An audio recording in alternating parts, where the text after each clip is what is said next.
As we move into more challenging times, what are some of the practical things that your business needs to pay attention to? What should you be focusing on? And how do you make sure that you maintain a growth mindset even when things around you are looking really challenging? Well, that's what we're talking about in today's episode of the Agency Accelerator. So let's dive in with my guest, Nicky Billou. I'm Rob DaCosta, and this is the Agency Accelerator podcast. As someone who has stood in your shoes, having started, grown and sold my own agency, I know just how it feels in the ups and downs of agency life.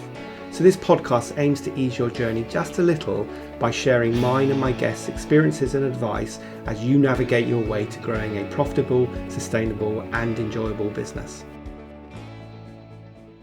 So welcome everybody to this week's episode of the Agency Accelerator. Now, there is no doubt we are heading towards more challenging times. So I'm really excited to be joined by Nicky Billou today to talk about how to not only survive in a recession, but also to thrive and grow your agency. And Nicky is the author of a number of best-selling business books, a podcaster, a speaker, and the co-founder of eCircle Academy. So welcome to the show, Nicky, and thanks for joining us today. Thanks for having me. It's an honor to be here. Fantastic. Well, today we just had our government budget in the UK, and we have also been officially announced as the UK being in a recession. So this is a very timely kind of episode for us to be talking.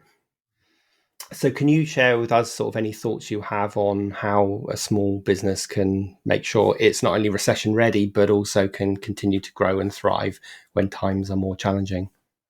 Absolutely. That's a great topic for us to jump right into. So look, here's one thing you got to understand. I've had the privilege of getting to know some top entrepreneurs and befriending them. One fellow I've become really good friends with is the founder of the iconic company 1-800-GOT-JUNK. And they're a multi-billion-dollar brand. And the founder's name is Brian Scudamore. And I had Brian on my podcast and I'd asked him, Brian, what would you say to entrepreneurs today who are feeling a little bit nervous because of the lockdowns of the last almost 3 years and the inflation and crazy governments led by folks like Rishi Sunak, who's a Goldman Sachs alum, not exactly the son of a greengrocer like the late great Margaret Thatcher was. And his answer was really straightforward. He said, entrepreneurs thrive during times of chaos.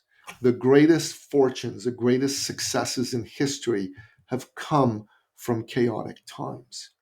And if you're an entrepreneur right now, you could be living in your fear and letting your fear choke out your dream. Or you could take a look at it and say, wow, this is the greatest time for me to be alive and doing what I do in history. All I've got to do is show up with a lot of clarity and certainty on how to help people and give them my certainty. You've got to believe. You've got to believe that you can win. You've got to believe that victory is possible. And what should give you confidence is looking back in history. So the Great Depression of the 1930s spawned some of the largest businesses in history, like Marriott Hotel Corporation, created in the 30s, right? And the Great Recession of 2008 spawned some of the greatest companies in history as well. Facebook and Twitter came alive during that time. And lots of other companies did too. There are people that aren't ready. There are people that are trying to do things the way they've always been done. But if you want to be successful, you've got to tell yourself, I need to figure out how to be successful today. And if you're doing business today the way you did business in 2019, yeah, you're in trouble. But if you do business today the way smart people are doing business today, you're going to win. One of the things that makes a lot of sense right now is for people to get involved in podcasting. Myself, from podcast guesting in the last 5 months, I've generated well over 6 figures in business. And from having a podcast, I've generated well over 7 figures in business over the years. Everybody listening to this podcast should be thinking about how they can be a guest on a podcast, and not just a guest to talk about what they do, but be a guest to build relationships with that host, because business is all about relationships. And one reason I'm glad to be here is that you and I are building a relationship right now, right? And secondly, also to reach a greater audience, an audience you wouldn't otherwise reach. And then you got to be thinking not about you and your business, but about your potential clients and their problems. What is business after all? Business is about solving acute problems for wonderful people for amazing profits. Problems, people, profit. If you're focused on you and what's going on in your world and your business, you're toast. Start focusing on them. There's a Yeah. lot of people that are scared out there, and they need to know that there's someone who cares and someone who's ready to do what's needed to be done for them. Yeah, it's so much good stuff there. It drives me crazy when I look at lots of websites where I wrote a blog post a few years ago saying, "Is your website full of we?" And it was a good title for a blog post because so many websites talk about we do this and we do that, and I always say no one cares until you've No one demonstrated to cares. your reader that you can help them. So we have to lead with our clients' pain and the transformation that we can take them through when we solve their Bingo. problems. And I think another point I wanted to pick up around what separates a successful business from an unsuccessful in a challenging time is mindset. Because, of course, if you start thinking, oh my God, my clients are going to disappear, I can't possibly charge them more money because times are tough, then we start behaving like that. And then, of course, we create our own reality. It's true. It's true. Your clients will pick up on your fear. And one of the best things you can do for your clients is to show them not only that you're not afraid, but that you're excited and that you believe that this is a time of opportunity, because it is. Yeah. So Isn't it? can you give us any other practical examples? So you talked about guesting on podcasts, which is a brilliant strategy, one I'm always telling my audience to do. But can you give us any other practical examples of what businesses should be doing to make sure they thrive when times are a bit tougher? Absolutely. In addition to guesting on a podcast, you can start your own podcast and bring people on your show that are prospective clients for you. I mean, that's a wonderful way to build relationships with them too. It's one of the things that we teach our clients to do. But this is a time where you really need to focus on your messaging. You can't have a Mayo message. And I know your audience are marketing agencies, right? And so this ought to be music to their ears. But you can't just do this for your clients. You got to do it for yourself. Your message can't be a Mayo message. People ask you what you do, and what you say is, well, I run a marketing agency. Woohoo, good for you. But you know what? They don't care. They want to know what that means for them. Now, if instead of saying, I run a marketing agency, you said, I work with retail chains that are smaller than 10 stores, and I help them pull in their ideal clients at twice the rate that they've ever done before. I'm telling you, that's powerful, right? That's got a lot of people thinking to themselves, okay, you know what? I'm not going to retail chain. How do you do that? Right? And that's where the conversation can open up. So no more Mayo messaging. You know what I'm saying? Like, I'll tell you my message. I used to tell people, well, success coach, I help you get success. Oh my God, yes. And I was excited about that, but nobody else was, you know. I went to see a mentor, and my mentor said, yeah, that sucks. We need to change that. I'm like, okay, what should I say instead? So he looked into my business and he said, well, you're really good at working with service-based entrepreneurs, right? I go, yeah. He said, you're really good at helping them make more money. That's your shtick, right? You love, yeah, I love getting them paid. He said, okay, great. Here's what you're going to say. I help service-based entrepreneurs add 1 to 2 zeros to their annual income while working 10 to 20 hours less per week. Now, if you're a service-based entrepreneur, you're going to go, how do you do that? Right? Exactly. And that's what you want. You want people to be ready to engage in discussion with you. So more than ever in tough times, your message has got to be sharp and on point. And if it's not, then make it sharp and on point. You're a marketing agency, for crying out loud. You know what, though? It's like all businesses there. It's a busman's holiday, and there so many people get this wrong. So many marketing agencies that don't do for themselves what they do for their clients. So they are too focused on the bits and bytes of what they do rather than the benefit to the client. So, back in the 80s, we always used to talk about features, advantages, and benefits. And this is the same conversation that we need to lead with, the benefits of what you do, because if I said I'm a coach, no one cares. That's not, I would never say that. So you mentioned a thing about adding a zero or two. I know in the sort of pre episode notes I got from you, you talk about how to grow from 500,000 to a million in your business while only working 10 to 20 hours per week. So No, that's sort of working 10 to 20 hours less per week. less per week. Okay. Yeah. Sorry. That's a good point. So that does sound a bit like the Holy Grail. So do you want to talk us through that? Well, sure. I'll give you a high level overview of it because, if we had an hour and a half, we could go deeper into each segment of it. But like I said, first and foremost, you've got to believe that you can do it, right? You've got to have that mindset of victory, and you got to focus on them and not you. That's step number one. Folks that focus on themselves go into this weird fear-based space, and your clients will pick up on it. They'll just pick up on it, and they're not going to want to do business with you. They're going to like you, but something's going to feel off to them. So put all your focus on them and think about what's their problem, what is it that they need, how can I solve the problem. So that's step number one. Step number two, make sure your message is super, super tight. And if it's not super tight, either tighten it, or if you need help in tightening it, hire someone to help you tighten it, because you don't want to be going forward with a really bad message. Step number three is you need to be in the business of solving problems, not selling services. Now, you might listen to that and go, what? Yeah, your clients are not buying their way into something. They're buying their way out of something. They're not buying their way into your program. They're buying their way out of their problem, right?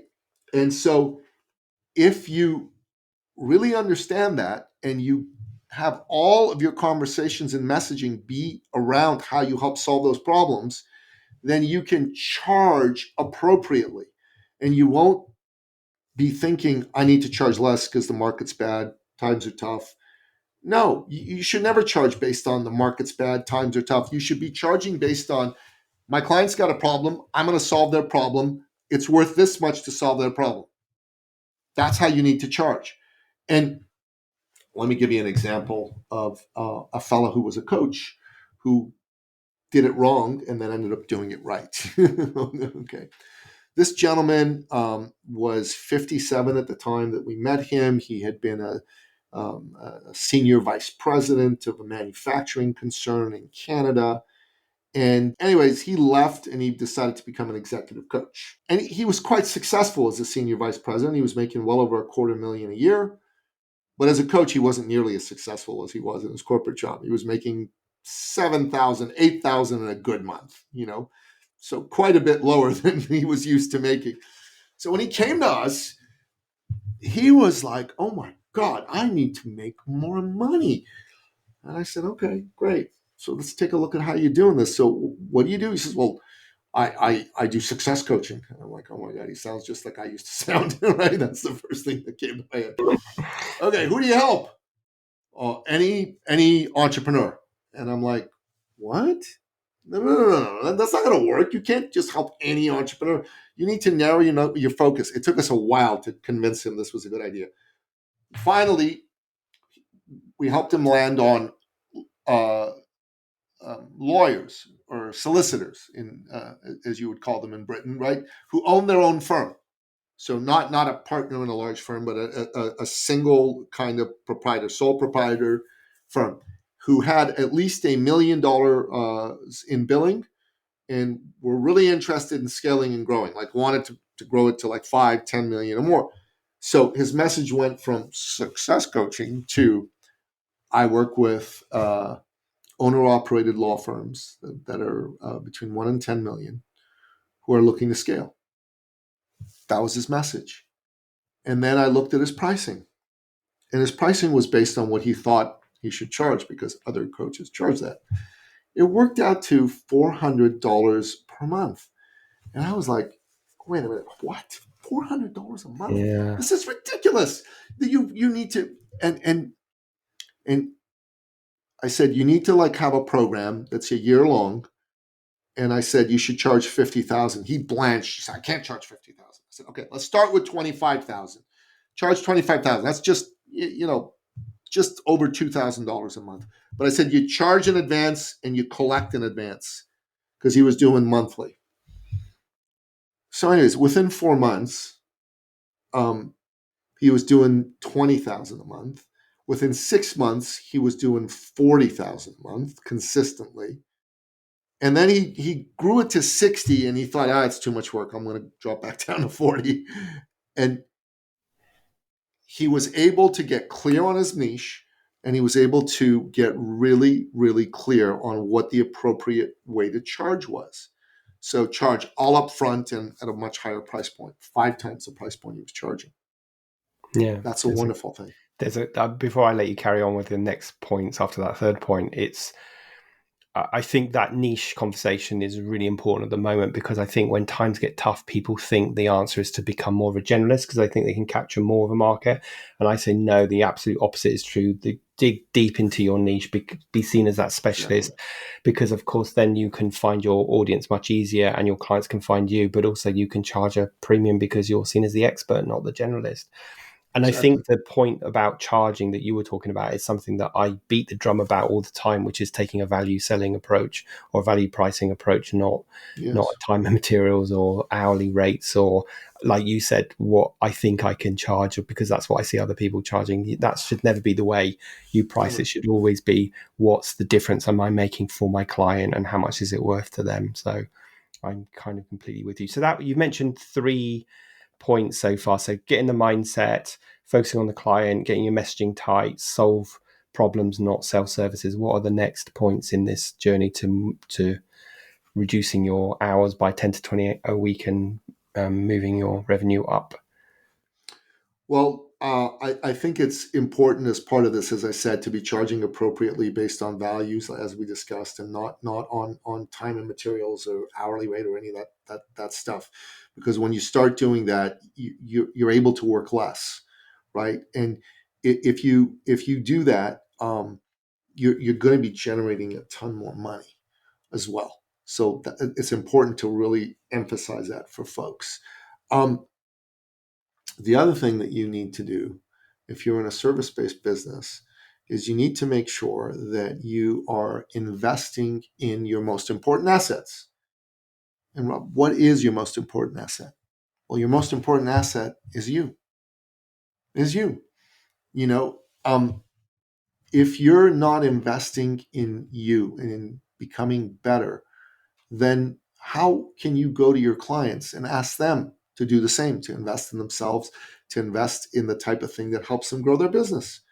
So this is the first thing that I'd say to you is, do you have a coach? Do you have a peer group that you're a part of? Do you attend conferences? Are you doing courses? Are you purchasing, the books and reading them? If the answer to that is no, then you need to change that. Many years ago, I used to be a personal fitness trainer, and one of my clients was the legendary Robin Sharma, the author of the legendary book The Monk Who Sold His Ferrari. And Robin and I, we work out and we talk, and I just love listening to this man speak about how to be successful. And so one day I asked him, I said, Robin, how could I double my income next year? He said, oh, that's simple, Nicky. All you got to do is triple your investment in personal and professional development. I'm like, what? So yeah, triple your investment because you're the most important asset in your business. Make yourself better, hire the coaches, join a peer group, attend the conferences, buy the courses. I'm like, okay, I did that. It worked for me.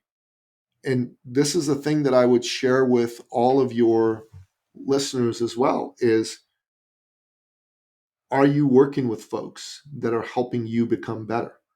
If the answer to that question is no, then wouldn't now be the right time to start doing that? Because there's a big distinction between spending and investing. A lot of people in service-based businesses confuse the two. They go, I can't spend that much on a coach. Well, you're not spending anything on a coach. You're investing in a coach to get yourself a result, right? You spend money on a vacation to Mallorca. That money's not coming back. You invest money on coaching and on peer groups because you expect that money to come back to you multiplying, excuse me. A good shout. And I think some of the times the response you might get back is, I get that, but I don't have time. I'm too busy servicing my clients and underselling myself, and I don't have time to Well, invest in myself. that's exactly why you should invest in yourself, because you're confusing the problem with the solution. The problem is you don't have time because you're undercharging yourself and you're working yourself to burnout. The solution is to learn how to do it better and differently. And Yeah, for that, you got to make the time. I like the point of differentiating between what is an expense and what is an investment. So, like you say, we often get that confused. Any other words of wisdom around achieving this growth and perhaps for a lot of people reducing their working hours? Well, I think you also need to really make sure that you have a way to stand out in the marketplace. Like, it's good to have a clear message, but it's also got to be a clear message that delivers a particular result for people. We call that thought leader marketing. So what's thought leader marketing? Thought leader marketing is when the marketplace knows you as being the go-to person for what you do. I'll give you an example. Back in the 80s, there were two American businessmen who both started computer companies. They both grew their companies quite rapidly. And by the late 90s, both these companies were doing close to about 80 billion a year in revenue. Sorry, not 80, 8 billion a year in revenue. One of those companies was led by a fellow who had established himself as an authority, as a thought leader in the marketplace. And that company ended up becoming the most valuable company in the world, Apple. And who's the founder of Apple? Steve Jobs. Steve Jobs. Everyone knows this, right? Now, the other company did not become the most valuable company in the world. It grew, it over tenfolded its revenues, but that company was Dell Computer. Do you know who the CEO of Dell Computer was? I probably did know, but I can't think who it is now. Yeah, Not as easy as Michael Steve Jobs. Dell. It's Michael Yeah, Dell, of right? course. And I mean, the company's named after him, and it's difficult for people to remember. Steve Jobs built a position of thought leadership for himself. People knew why Steve Jobs did what he did, right? Michael Dell didn't. Michael Dell was all about the bits and bytes and the selling of the computers, and these are great. And and I used to own a Dell computer. It's a great computer. It worked really well. But I switched from Dell to a Mac, and I'm thrilled with my Mac, and I'm thrilled to own a Mac. Why? Because owning a Mac is about me being like a hip, cool individual who's doing stuff at the leading, bleeding edge, especially as a podcaster. I wouldn't see myself the same way buying a Dell computer. And I could buy a Dell computer that's almost as good as my Mac for about a third of the price. Yeah, So yeah, that's absolutely. what you got to understand. If you haven't thought about how to position yourself as a thought leader, you should. And honestly, that's a big part of what we teach our clients to do, is how to Yeah, be seen as the Steve Jobs of their space and yeah, use that in exactly. order to take themselves and their I was business to the talking. next level. I was talking with a client yesterday about the importance of partnerships for small businesses, especially because it's such a small way of reaching a bigger audience. Yeah. And you know, I think a lot of people think about partnerships as new business partnerships. So someone's going to refer me some business, but actually, the marketing partnerships are probably even more important because they'll lead to those new business partnerships. And there are Agreed. some simple things to do, like podcasting and guest podcasting and all that stuff. But partnerships should be on everyone's strategy, right? As part of what they do, and building their profile, like you say, is so important because people buy from businesses. Humans buy from businesses. They don't buy from sorry, humans buy from humans. They don't buy from businesses that like Yeah. Dell that are faceless. That's what I'm trying to say. So have you 100%. have you got any other words of wisdom before we wrap this episode up? Anything else? I could Want tell to you a share? little story, an inspirational story, if you Sure. like. So, several years ago, there was a woman who came to us who had been the country director for Canada for one of the world's largest and oldest personal development. She was a real go getter and she wanted to grow the business. So, she brought on a man to help her run the company whom she thought was very talented. And this was kind of like Steve Jobs back in the day when he brought John Scully to help him run Apple. And just like Steve and John, at first, the two of these folks really got along. But just like Steve and John, after about a year, their visions of the future diverged. And just like Steve and John, she was kicked out of her own company. How can you get kicked out of your own company? But it happened. And this woman was bereft. She was lost until she was introduced to us. And well, she was a lovely human being, and my fiance and I, we worked together, and we really loved on her, and we poured into her, and we really worked with her to help her see who her ideal client could be, what her message ought to be, and she figured all that out. And she did really well. In our first month, she did 10,000 in profit. In her second month, she did 12,000. In her third month, she did 18,000. But in her fourth month, as a solopreneur, she did $62,200, and that was Wow. amazing. That was incredible. Now she's from Ottawa, and I'm from Toronto. That's a 5 hour drive, and my oldest son plays football. He's a right back and a center back, and he had a tournament in Ottawa. And she had a son his age. He was 12 at the time. And so I called her up and I said, "Hey, how would you and your son like to come and watch one of the football matches?" And she said, "That sounds great. We'll grab some lunch after." So we all did that. It was a good time. And son's team won the tournament, which is always nice. And we had some food. And then we drove home, and she and her son drove home. A few weeks later, we had one of our uh, branded thought leader immersion workshops. These are immersive workshops where we teach the folks we work with how to add that 1 to 2 zeros and become a thought leader and all that good stuff. We come to the point in the program where we talk to the new folks about how they can continue to work with us, right? The famous upsell. So the way that we do the upsell is I actually ask our existing clients to share some of their wins and their experiences and why they think people should join. So we have some pre-recorded ones, and there's some people who speak. So I just said, "Who'd like to share?" And before I could pick anybody, she leaps on stage and goes, "Me." I'm like, "Okay, very good." And she's just a high energy, charismatic person.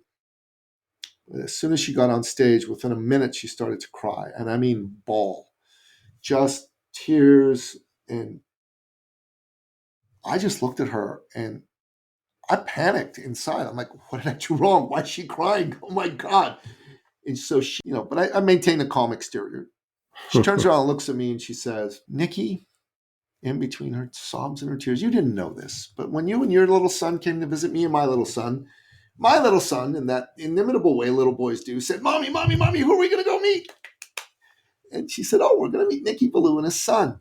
And then she said, all of a sudden, my sweet boy got very quiet and said, "Oh, are we going to meet the man, mommy, who saved our family?" And I was like, "What?" And then she keeps talking and she says, "You didn't know this, but when I came to see you, the bank was about to foreclose on our mortgage. And my husband and I were fighting every day like cats and dogs. In front of our kids, it looked like we were going to break up. You literally helped us save our family. The money problems were over and we stopped fighting." And I started to cry then, and we both hugged. And, everybody was like so moved and taken by this. But here's what I got. I had no idea she was dealing with this because she hadn't told me, right? You never know what the person you're in front of is dealing with.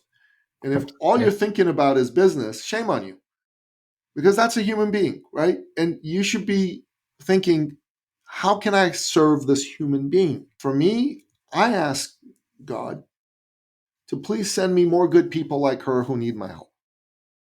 And here's the beauty of it. Normally, at that point, we hand out our registration forms, and some people sign up and some people don't, and some people need a conversation and persuasion. On that day, everyone signed up. There was no persuasion required. It was such a powerful moment where people just saw human being to human being heart connection happening there. And that's what made them decide they want to do this. Yeah, I The mean, isn't last that piece of wisdom I wanted to give you is let your heart shine. yeah, isn't that why we do what we do?